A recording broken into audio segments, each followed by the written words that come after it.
Hello friend, जय हिंद, नमस्कार। चलिए हम लोग का डायरेक्शन ऑफ सक्सेस क्लास में मैं स्वागत करता हूं। मैं आशा करता हूं कि आप लोग अच्छे से होंगे और आप लोग का पढ़ाई भी अच्छे से चल रहा होगा। चलिए हम लोग आज के क्लास में फिजिक्स का कुछ महत्वपूर्ण क्वेश्चंस पढ़ेंगे जो क्लास 10th का है। यहाँ से direct Bihar board matric exam में क्वेश्चंस पूछा जाता है। हम लोग चैप्टर वाइज क्वेश्चंस को सॉल्व करेंगे जो पूरे आसान भाषा में। चलिए हम लोग आज के क्लास 2 मोटिवेशनल लाइन से स्टार्ट करते हैं। अपने आज को देखकर हार कभी मत मानना।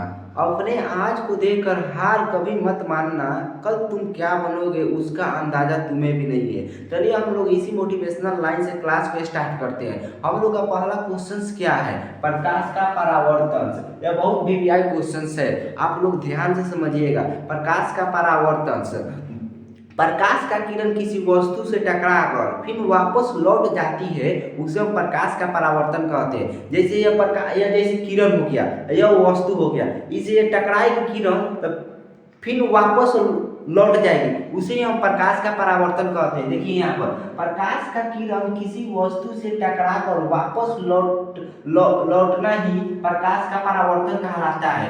प्रकाश का परावर्तन का दो नियम होता है, यह ध्यान रखिए। बहुत मोस्ट इंपोर्टेंट वीवीआई क्वेश्चन है जो हर साल क्वेश्चन पूछा जाता है। देखिए प्रकाश के परावर्तन के नियम को लिखे। प्रकाश का परावर्तन का कितना नियम होता है? देखिए प्रकाश के परावर्तन का मुख्यतः दो नियम होता है। देखिए आपतन कोण और परावर्तन कोण दोनों बराबर होता है। इसे शॉर्ट फॉर्म में लिखिए साइन आई बराबर साइन आर। यहाँ पर लिख सकते हैं साइन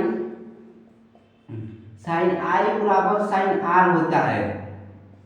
आपतन को परावर्तन कोण दोनों आपस में बराबर होता है, दोनों आपस में यहाँ पर बराबर होता है।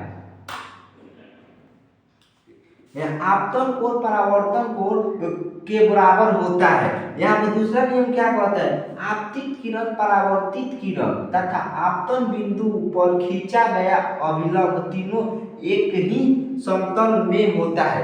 मतलब यहाँ पर देखिए हम समझाते हैं, बोर्ड पर ध्यान दीजिए। बोर्ड पर यह समतल ले लिए, हम समतल ले लिए, हम समतल ले लिए। यह हो गया, हम यहाँ से किरण डालते हैं तो यह एक किरण हो गया आपतित किरण। यहाँ से टकरा कर क्या हो जाएगी? रिफ्लेक्ट कर देते हैं, आपको परावर्तित किरण हो जाएगा। यहाँ से एक वृत्त में आपतन कोण बनाते हैं, आपतन, जिसे यहाँ पर हम इसे हम अभिलंब कहते हैं। देखिए अभिलंब हो गया, या आपतन आपतित किरण हो गया, आपतित किरण या परावर्तित किरण।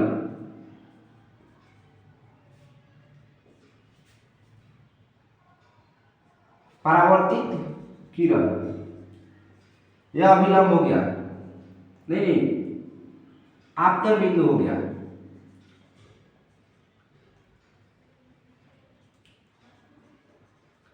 आपतन बिंदु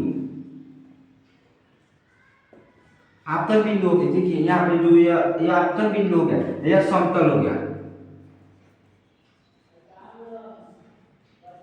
देखिए यहाँ पर जो आपतित किरण यहाँ पर टकराकर समतल से टकराकर फिर परावर्तित किरण करता है, फिर ऊपर से अभिलंब आता है। यहाँ पर जो यह बिंदु है या आपतन बिंदु कहते हैं, यह समतल हो गया। देखिए क्या कर, आपतित किरण परावर्तित किरण तथा आपतन बिंदु पर खींचा गया अभिलंब तीनों एक ही समतल पर। तीनों एक ही समतल पर है कि नहीं? आपतित किरण भी समतल, अभिलंब भी समतल और परावर्तित किरण भी एक ही समतल पर है। चलिए हम लोग आगे चलते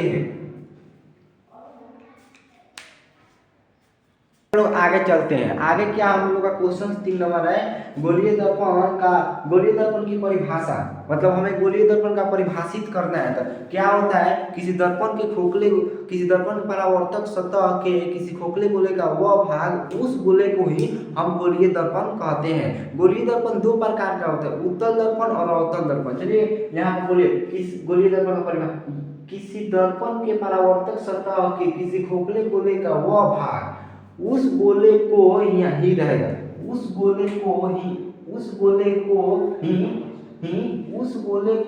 गोलीय दर्पण कहते हैं। यहाँ पर देखिए उस गोले को ही गोलीय दर्पण कहते हैं। गोलीय दर्पण मुख्यतः दो प्रकार के होते हैं, अवतल दर्पण और उत्तल दर्पण।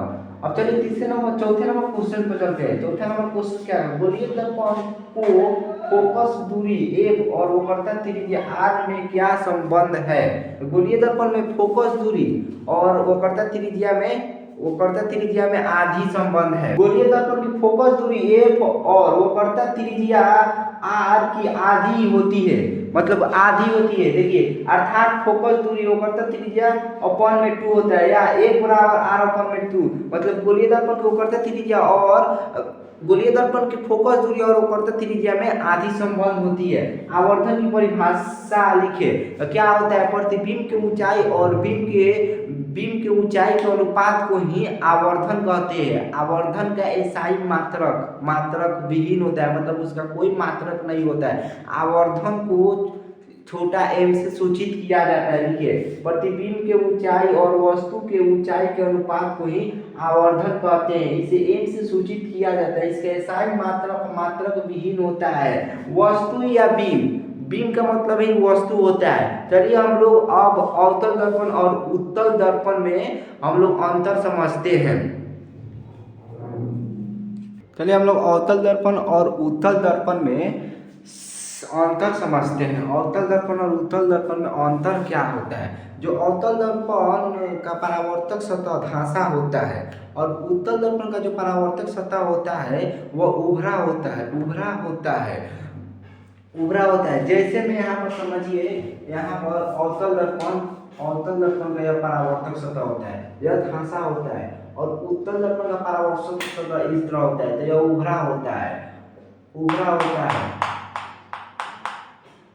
यहाँ पर देखिए, यहाँ पर अवतल दर्पण की परावर्तक सतह धंसी रहती है, उत्तल दर्पण की परावर्तक सतह उभरी रहती है।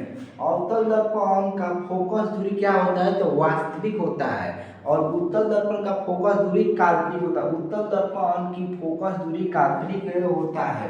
अवतल दर्पण वास्तविक एवं काल्पनिक दोनों प्रकार का प्रतिबिंब बनाता है, और जबकि उत्तल दर्पण सिर्फ काल्पनिक प्रतिबिंब बनाता है। उत्तल दर्पण केवल काल्पनिक प्रतिबिंब बनाता है। अवतल दर्पण इसे अभिसारिक दर्पण कहते हैं। अवतल दर्पण को हम अभिसारिक दर्पण कहते हैं और उत्तल दर्पण को अपसारिक दर्पण कहते हैं। अवतल दर्पण का जो उपयोग होता है वह हेडलाइट, जो गाड़ी वाला लाइट होता है उसे हेडलाइट कहते हैं, जो अवतल दर्पण का उसमें उपयोग होता है। और उत्तल दर्पण का उपयोग होता है साइड मिरर में, जो ड्राइवर का सामने वाला शीशा होता है उसे हम साइड मिरर कहते हैं, जो उत्तल दर्पण का उपयोग साइड मिरर में किया जाता है। चलिए हम लोग आज के क्लास को यहीं पर ख़त्म करते हैं और हम लोग कल के क्लास में मिलते हैं। चलिए हम लोग आज के क्लास को यहीं पर ख़त्म करते हैं। जय हिंद, नमस्कार।